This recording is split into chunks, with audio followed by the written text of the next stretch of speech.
우리 이 수요일 저녁 함께 하신 우리 모든 성도님들 위해 또 하나님 은혜 풍성하게 임하시고 역사하실 줄 믿습니다. 아멘. 자, 오늘 이제 우리가 함께 나눌 말씀 제목은요, 조정이 필수입니다. 조정이 필수입니다. 이 제목으로 함께 보고자 합니다. 우리 수요일 저녁마다 우리 함께 하나님을 경험하는 삶, 이 내용을 가지고 우리 함께 하고 있고요. 그 중에 오늘은 이제 제8단원 8단원의 제목은 당신의 인생을 하나님께로 조정하라 입니다. 여러분들 나눠드린 유인물에 보시면 하나님을 경험하는 삶 순서 있죠? 거기 보시면 8단원이 있습니다. 그리고 이제 쭉 우리가 해왔던 것은 우리 그 뒷면을 이제 돌려보시면은 하나님을 경험하는 삶의 7가지 실체라고 하는 그림이 있고 그 7가지 내용이 나와 있는 것을 보실 수가 있습니다. 우리가 지난 그 7과에서 보았던 것은 이제 어떤 내용입니까? 믿음의 갈등에 대한 이러한 내용들을 우리가 보았습니다. 그렇죠? 믿음의 갈등은 이제 5번이죠, 5번. 그 위에 그림을 한번 우리 보시면 하나님이 뭔가 하나님의 일을 계획하시고 하고자 하실 때 하나님이 직접 하시는 게 아니고 누구를 통해 하세요? 우리를 통해서, 그렇죠? 하나님의 사람들을 통해서 일하시는데 하나님이 이 하나님과 우리와의 그 관계를 통해서 우리를 초청하십니다.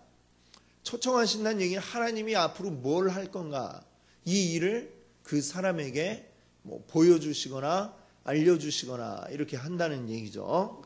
자, 하나님이 우리에게 그렇게 각가지 방법으로 말씀하십니다. 어떤 방법으로 말씀하세요? 때로는 하나님의 말씀을 통해 또 교회를 통해 또 우리의 기도를 통해 이런 여러 다양한 방법들로 우리에게 말씀을 하십니다. 그 말씀을 들을 때에 일단 이게 내 생각과 하나님의 생각이 많이 다르겠죠. 그래서 거기에서 이제 뭐가 생깁니까? 5번에 보시면 이제 믿음의 갈등이 생겨요. 믿음의 갈등. 이걸 내가 할 수 있나?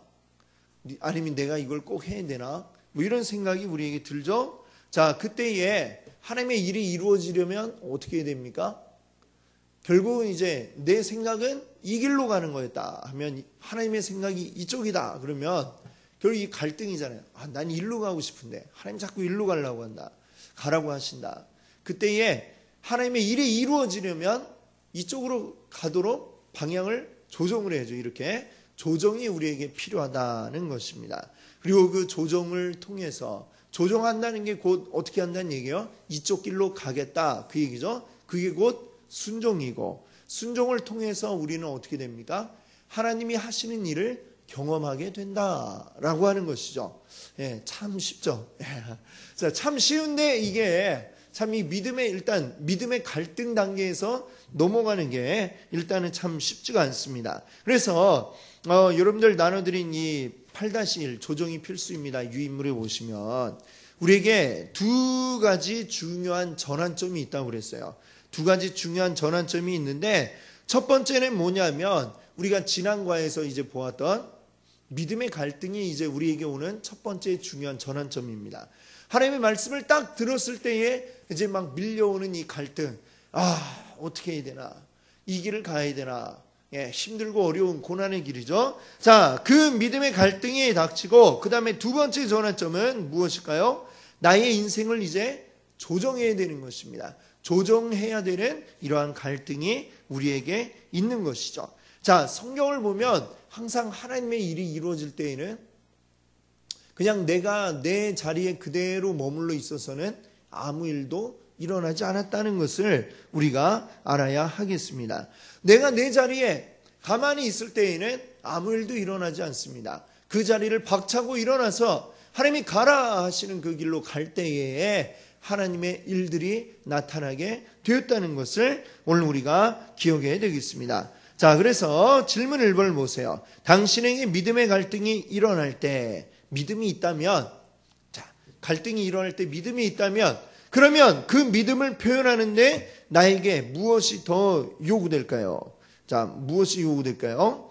자, 다음 빈칸을 채우십시오 했어요. 자, 이거는 뭐냐면 하나님을 경험하는 삶의 7가지 실체, 거기에 나와 있는 내용입니다. 자, 5번째. 자, 잘 모르시겠으면 한번 그 다른 유인물 여기에 있는 거 보시면서 한번 참고해서 같이 한번 읽어볼까요? 하나님의 부르심은 항상 당신을 믿음의 갈등으로 몰아넣고 결단과 그에 따른 행동을 요구합니다. 아멘. 자, 이 얘기예요. 자, 그 밑에 보면 이제 박스 안에 글씨가 써 있습니다. 믿음은 항상 우리에게 뭘 요구한다고 그래요? 행동을 요구합니다.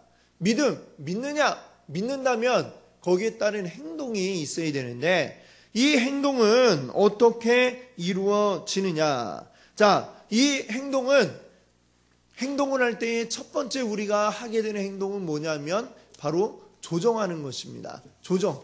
내 인생의 길을 하나님의 뜻에 맞게 조정하는 것이죠. 자, 이 조정이 있고 그 다음에는 뭐예요?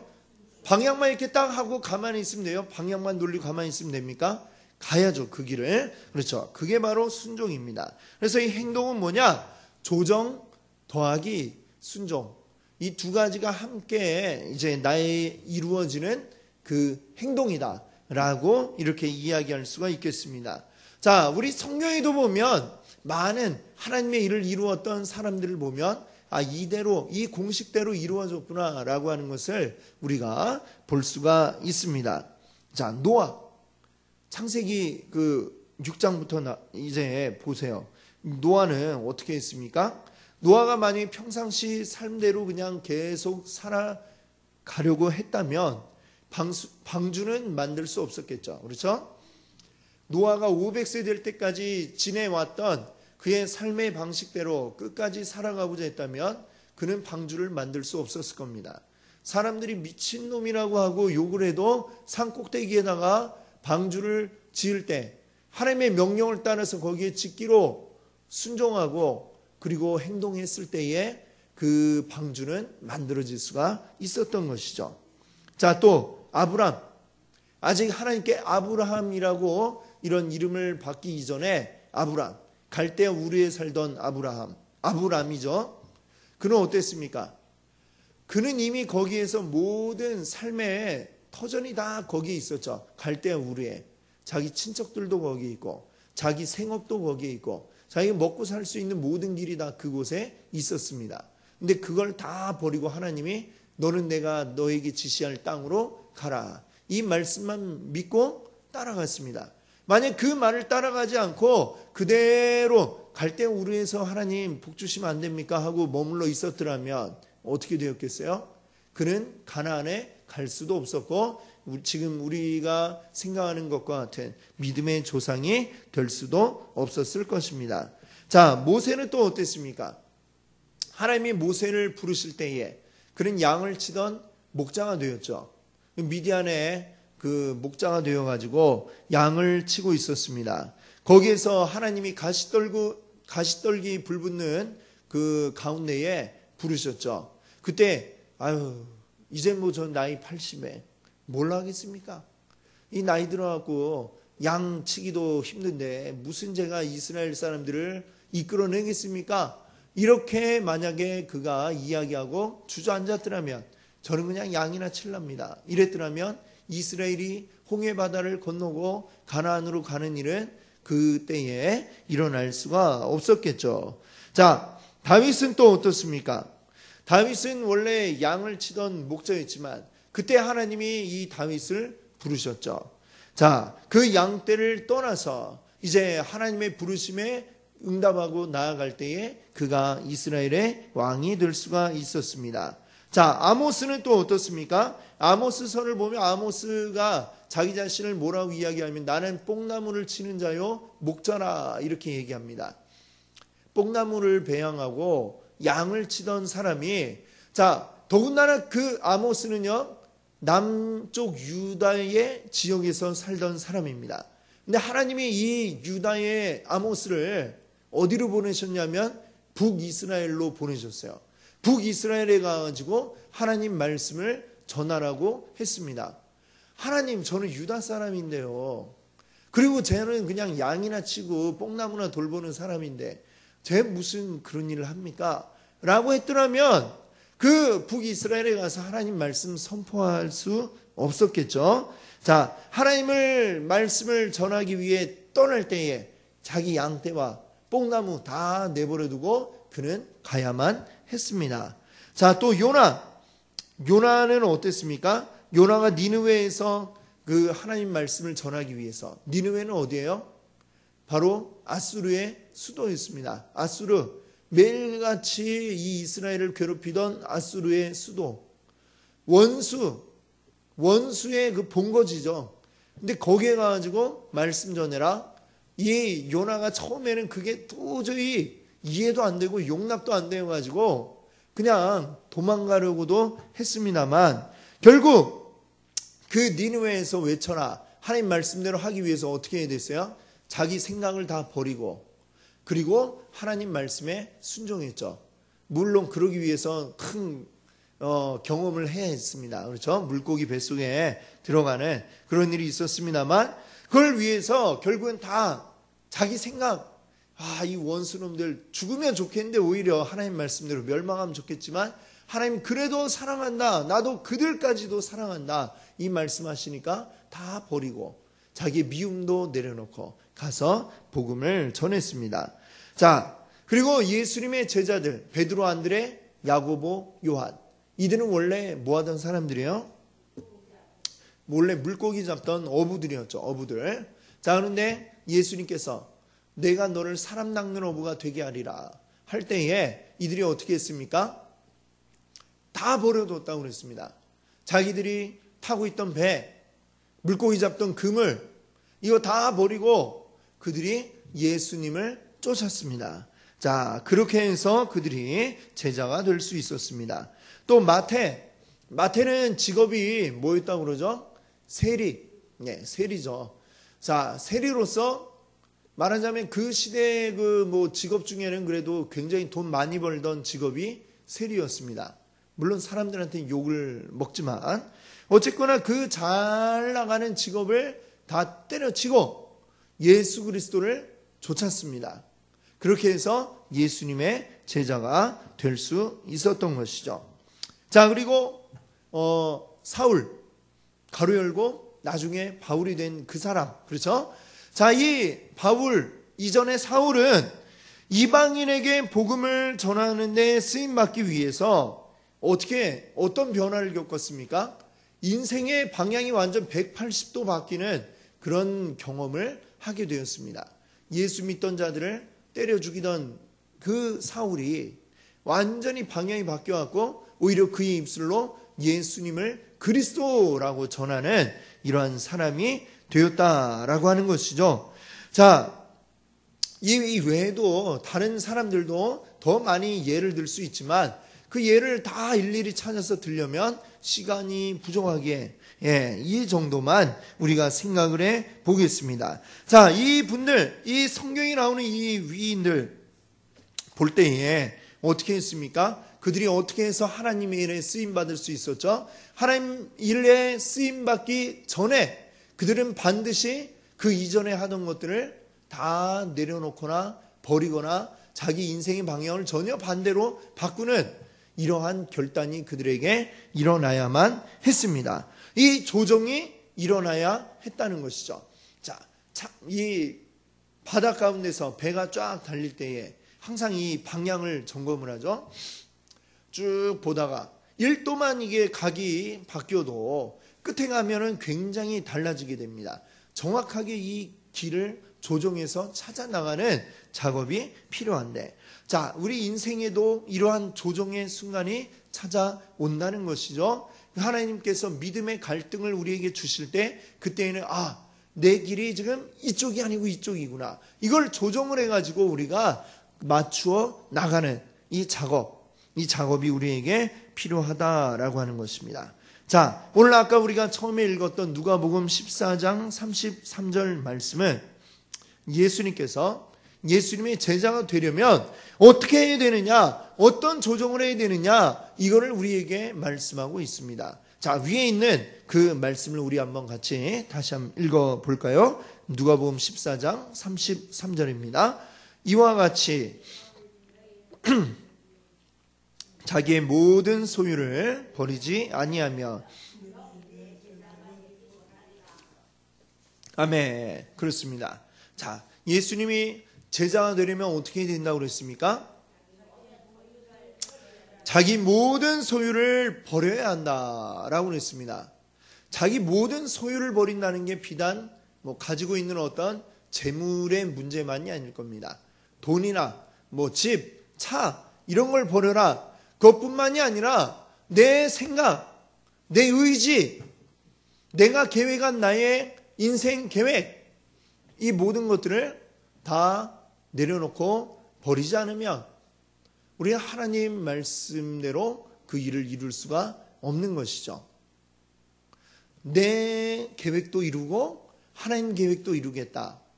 이거는 욕심이 아니라 이거는 안 하겠다라는 바로 그러한 이야기가 될 수밖에 없는 것이죠. 그 얘기는 그냥 내 갈 길을 가렵니다 라는 이런 이야기밖에 되지가 않는 것입니다. 자, 그래서 우리가 말씀드렸다시피 지난 7과에서는 믿음의 갈등에 대한 이야기를 우리가 다루었다면 이번에는 조정에 대한 이야기를 하는 것이죠.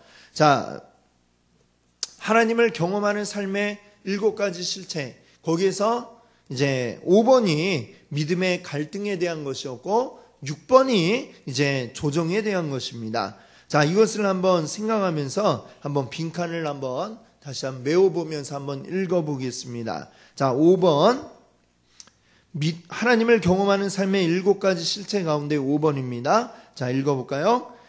하나님의 부르심은 항상 당신을 믿음의 갈등으로 몰아놓고 결단과 그에 따른 행동을 요구합니다. 자, 그 다음에 6번이요. 6번 같이 읽어보겠습니다. 당신은 하나님의 역사에 참여하기 위해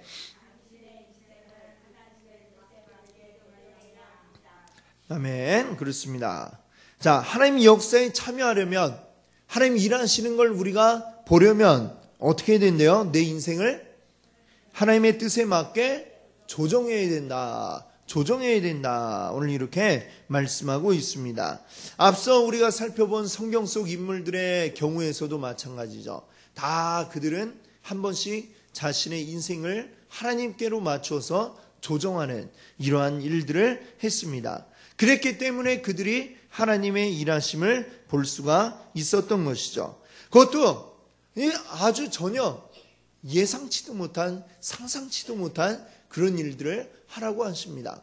자, 아브라함에게 갈대아 우르에서 이미 다 터전을 다 잡아놓고 이미 떠날 때 나이가 몇 세입니까? 70세, 80세가 다 되었는데 그 정도면 이제 뭔가 새로운 걸 할 때가 아니잖아요. 그렇죠? 새로운 걸 시작할 때가 아니라 이제는 해왔던 거 다 이제 마무리 짓고 이렇게 남은 여생을 준비할 이런 시기에 하나님은 전혀 새로운 곳으로 가라 말씀하고 있죠. 아브라함이 살아오면서 전혀 내 나이에 80이 되어갖고 뭔가를 해버리라 꿈도 꾸지 않았을 것입니다. 근데 하나님이 해라, 조정해라, 지금 나는 이 길을 가기를 원한다 하니까 아브라함은 거기에 맞춰서 그것을 조정을 했다는 거죠. 우리 흔히 이제 그렇게 얘기하잖아요. 말하자면 이제 굉장히 좀 열심히 이제 하나님의 일을 할 때에 안 믿는 사람뿐만 아니라 믿는 사람들도 뭐라고 얘기를 하냐면 꼭 그렇게까지 해갖고 믿어야 되나? 지만 예수 믿나? 이런 식으로 얘기를 하는 거. 그런 경우들 보셨죠? 뭔가 막 하려고 하는데 니만 예수 믿냐? 그렇게까지 해야 되냐? 라는 이런 이야기를 하는 경우들을 우리가 더러 봅니다만 하나님의 일은 바로 그 가운데서 이루어지는 겁니다. 우리가 일상적으로 행하는 그 속에서도 하나님 물론 일하시지만 하나님의 일하심을 우리가 보고 경험하기 원한다면 전혀 우리가 생각지 않았던 그 일을 하나님이 요구하실 때조차 우리는 그 길을 따라가야 하는 것이죠. 비록 옆에서 욕을 하고 예수 좀 그냥 곱게 믿어라 이런 식으로 욕을 한다 할지라도 하나님이 원하신다면 그 길을 우리가 따라가야 하는 것이죠. 그럴 때에 하나님의 역사가 나타나고 경험되는 줄 믿습니다. 그것을 우리가 온전히 경험하기를 원합니다. 아멘. 이사야 55장 9절 말씀을 보세요. 한번 같이 읽어볼까요? 이는 하늘이 땅보다 높음같이 내 길은,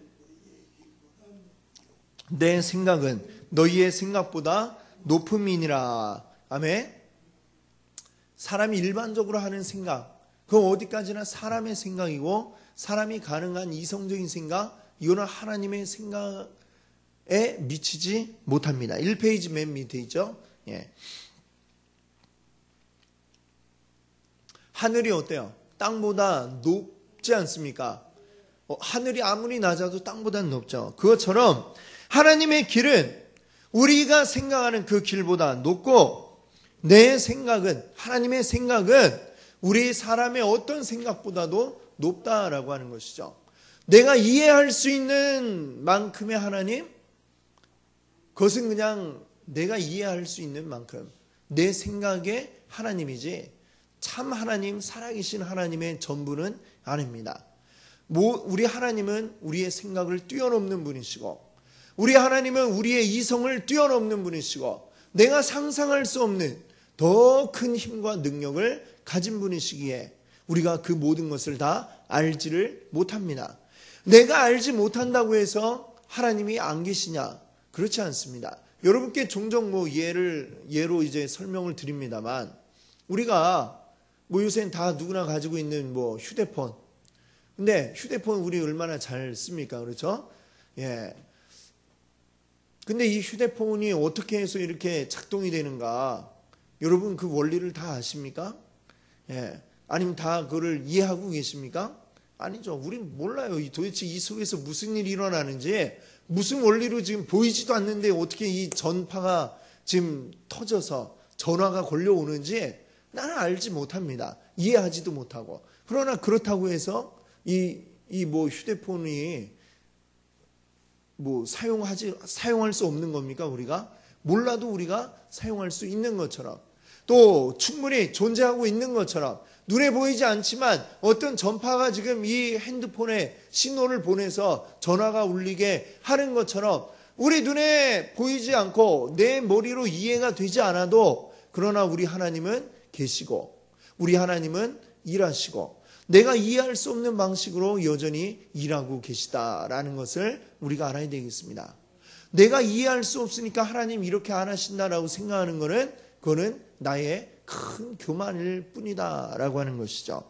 예, 과학이 지금 아무리 발전을 했어도 여전히 이 세상의 모든 것을 다 알지 못합니다. 의학이 아무리 발전을 했어도 아직도 이름조차 짓지 못한 그런 병들이 계속해서 끊임없이 발견이 되고, 고칠 수 없는 병들이 고치는 병보다 더 많다라고 하는 것이죠. 사람이, 더군다나 그 사람 가운데서도 내가 천재도 아니고 내가 아는 것 너무나도 작고 너무나도 작은 부분이죠. 그것을 뛰어넘는 하나님을 우리가 인정할 때에, 그리고 그 하나님의 뜻에 순종할 때에 우리는 놀라운, 우리가 생각지 못했던 그런 방식으로 일하시는 하나님을 우리가 만나게 될 줄 믿습니다. 아멘. 자, 그러면 이제 여러분들 2페이지로 넘어오시면은 이제 두 사람의 이야기를 이제 우리가 같이 살펴보려고 합니다. 한 사람은 구약 성경에 이제 엘리사 선지자죠. 엘리야 선지자 뒤를 이어서 이제 일을 했던 엘리사 선지자고요. 또 한 사람은 부자 청년. 누가복음에 나오는 예수님께 찾아와 이제 물어보았던 이 청년인데, 자, 이 두 사람 모두 하나님의 일에 동참하도록 하나님의 초청을 받았습니다.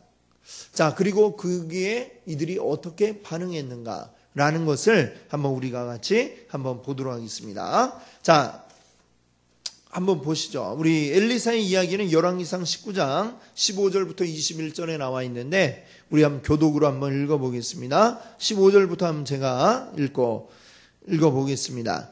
여호와께서 그에게 이르시되 너는 내 길을 돌이켜 광야를 통하여 다메섹에 가서 이르거든 하사엘에게 기름을 부어 아람의 왕이 되게 하고,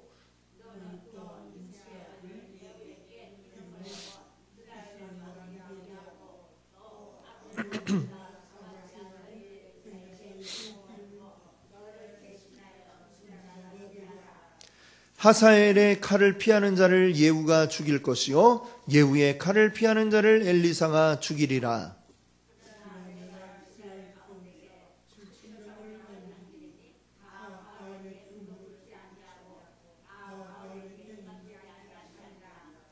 엘리야가 거기서 떠나 사밧의 아들 엘리사를 만나니 그가 12겨릿소를 앞세우고 밭을 가는데 자기는 12째 겨릿소와 함께 있더라.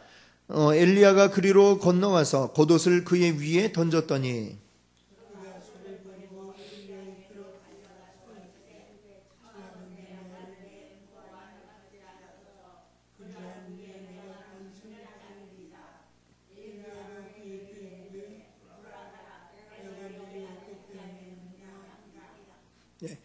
함께 읽어보겠습니다.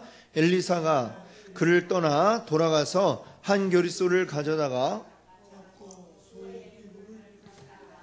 그 고기를 삶아 백성에게 주어 먹게 하고 일어나 엘리야를 따르며 수종 들었더라.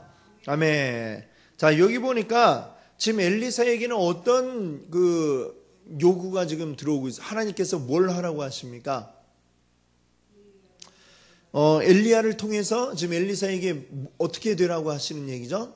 선지자가 되라라고 이렇게 얘기합니다. 지금 이제 엘리야 선지자가 이제 거의 이제 마지막 때가 되었어요. 하나님이 엘리야 선지자에게 명령하십니다. 그 명령이 뭐예요? 첫 번째는 이제 그 다메섹이라는 곳으로 가지고 다음 아람 왕이 될 사람 하사엘에게 이제 기름을 부어서 아람의 왕이 되게 합니다. 그 다음에 하나님이 또 다른 한 왕을 세우시는데 바로 이스라엘의 왕 예후에게 네가 이제 뒤를 이어 이스라엘 왕이 될 것이다. 지금 아직 아합 왕 때인데 그때 지금 이 예후에게 기름 부어서 그 다음 이제 왕이 되도록 이제 준비하십니다. 그 다음에 엘리야의 뒤를 이어서 또 선지자의 일을 해야 할 사람 또 한 선지자 엘리사를 이제 세우라고 명령을 하시는 거죠. 그래서 이걸 통해서 이제 하나님의 일들을 이루려고 하시는데 그 엘리사를 찾아갑니다. 찾아가서 겉옷을 이제 던졌어요.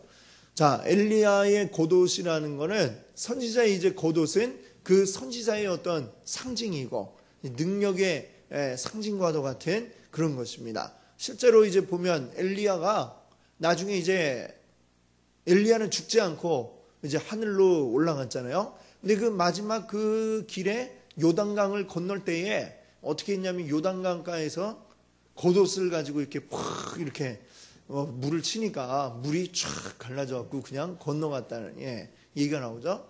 그 이제 하여튼 좀 상징적으로 그 선지자의 능력을 이제 이야기하는 것입니다. 그걸 이제 휙 던졌어요. 엘리사가 나에게 선지자로 지금 부르시는구나. 그걸 알았죠. 그때 그는 뭐하고 있었느냐? 농사를 짓고 있었는데 소를 가지고 밭을 갈고 있었습니다. 자, 근데 이 한겨리가 소가 몇 마리일까요? 한겨리가 2마리죠. 2마리. 2마리 이제 짝으로 해가지고 아마 쟁기질을 하고 있었던 것 같아요. 12겨리면 모두 몇 마리겠습니까?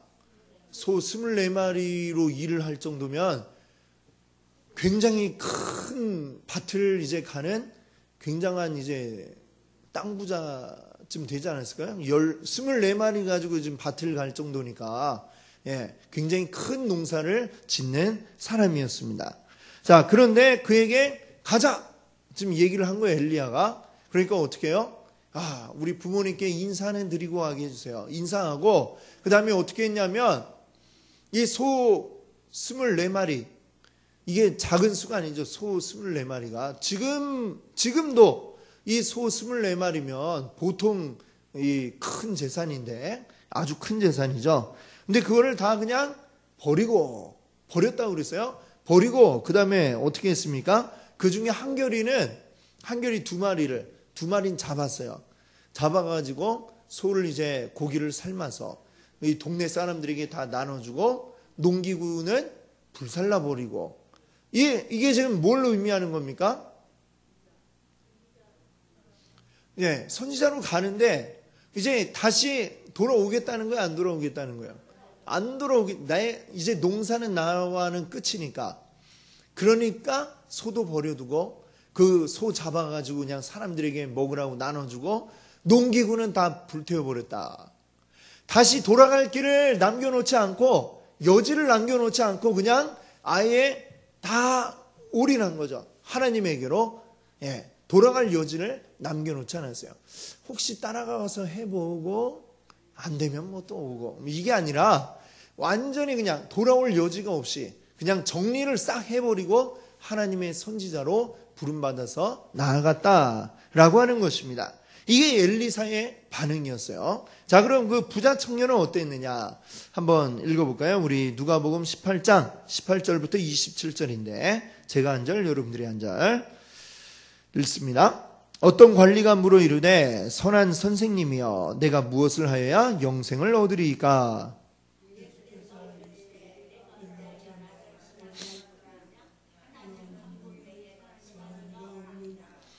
내가 계명을 안 하니 간음하지 말라, 살인하지 말라, 도둑질하지 말라, 거짓 증언하지 말라, 내 부모를 공경하라 하였느니라.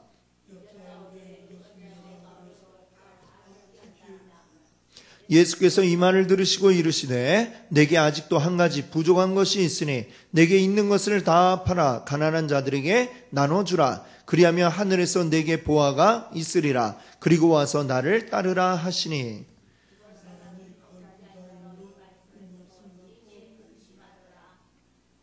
예수께서 그를 보시고 이르시되 재물이 있는 자는 하나님의 나라에 들어가기가 얼마나 어려운지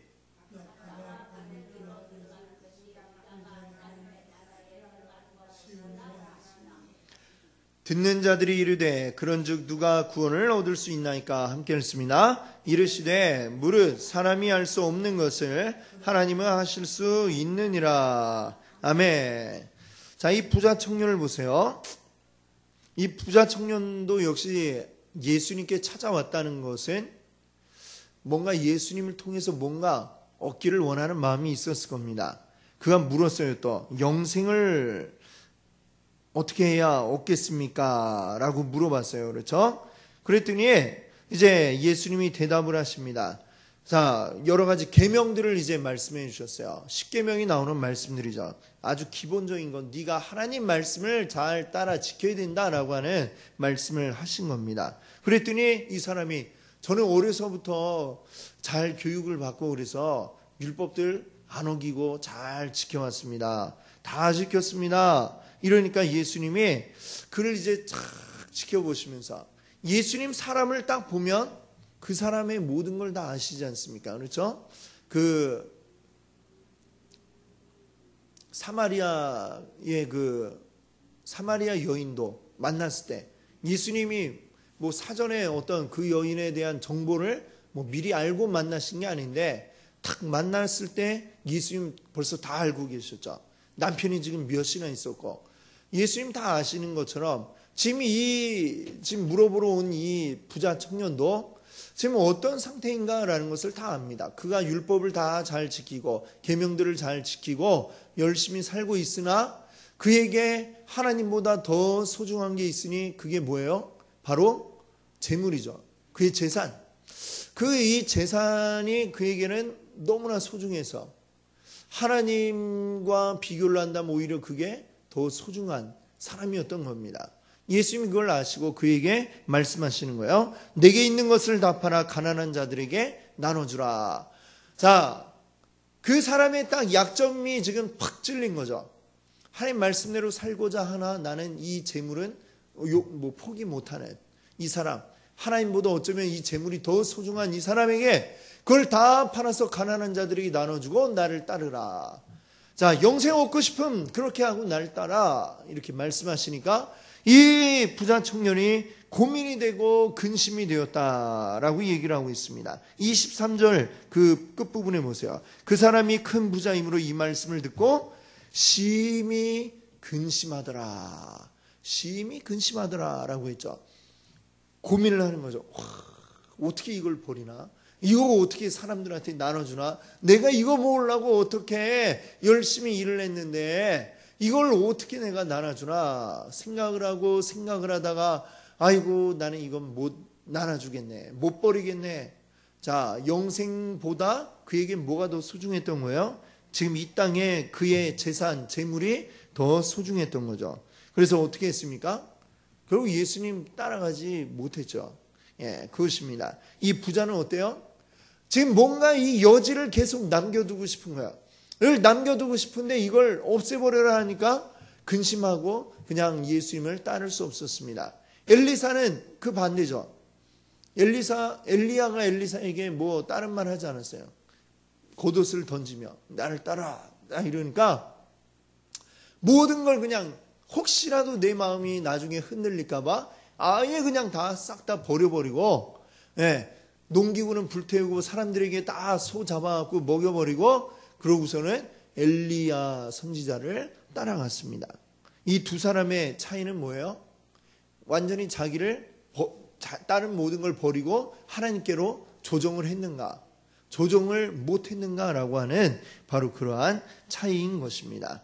자, 그래서 우리가 하나님께 나아가고자 한다면, 하나님의 일을 경험하고자 한다면 우리의 삶의 모든 방향을 조정하는 이것이 필요하다는 것을 우리가 기억이 되겠습니다. 자, 마지막에 그 질문 4번에 보시면 당신이 하나님의 뜻을 알고 행하는 데 있어서 어떤 순서로 다음의 반응들이 나와야 합니까? 자, 맞는 순서대로 번호를 써보십시오 했는데 어떻게 돼야 될까요? 지금 우리가 지금까지 배운 바에 의하면 어떻게 해야 되겠습니까? 먼저 우리에게 믿음이 있어야죠. 믿음의 갈등이 있지 않습니까? 그 갈등의 순간에 믿음으로 결정을 해야 되는 것이죠. 자, 그러면 그 결정을 했을 때 그 뒤에 우리에게 요구되는 게 뭐라고 그랬어요? 행동이 요구돼요. 행동. 근데 그 행동이 첫 번째는 뭐예요? 바로 조정입니다. 조정. 방향을 딱 잡는 거야. 나는 지금 오른쪽으로 가려고 했다가 조정. 먼저 딱 왼쪽으로 방향을 돌립니다. 그 다음에는 뭐예요? 순종. 그렇죠. 그 길로 나아가는 행동을 하는 것이죠. 이게 바로 순종인 것입니다. 그렇게 해서 우리의 믿음을 통해서 그 다음에 조정하고 순종해서 나아가는 이것이 우리에게 이런 순서로 이루어진다라는 것을 오늘 우리 기억할 수 있기를 바랍니다. 자, 우리에게 우리 그 요점에 보신 맨 마지막에 있는 거 한번 같이 한번 읽어볼까요? 오늘 말씀을 요약하는 그런 말씀 같아요. 한번 읽어보겠습니다. 아무도 하나님께 온전히 바쳐지고 조정되고 순종된 단 한 사람의 인생을 통해서 하나님이 하실 수 있는 모든 일을 요약할 수 없다. 네. 자, 하나님께 온전히 바쳐지고 조정되고 순종된 그 한 사람을 통해서 하나님이 어마어마하게 놀라운 일들을 하신다는 얘기죠. 얼마나 많은 거 하실지 요약할 수 있는 사람은 아무도 없다라고 이렇게 이야기하고 있습니다. 네, 엄청난 일들을 하실 거니까요. 오늘 그 엄청난 일들이 바로 오늘 이 자리에 계신 여러분들, 우리를 통해서 나타날 수 있기를 바랍니다. 아멘. 같이 함께 기도합니다.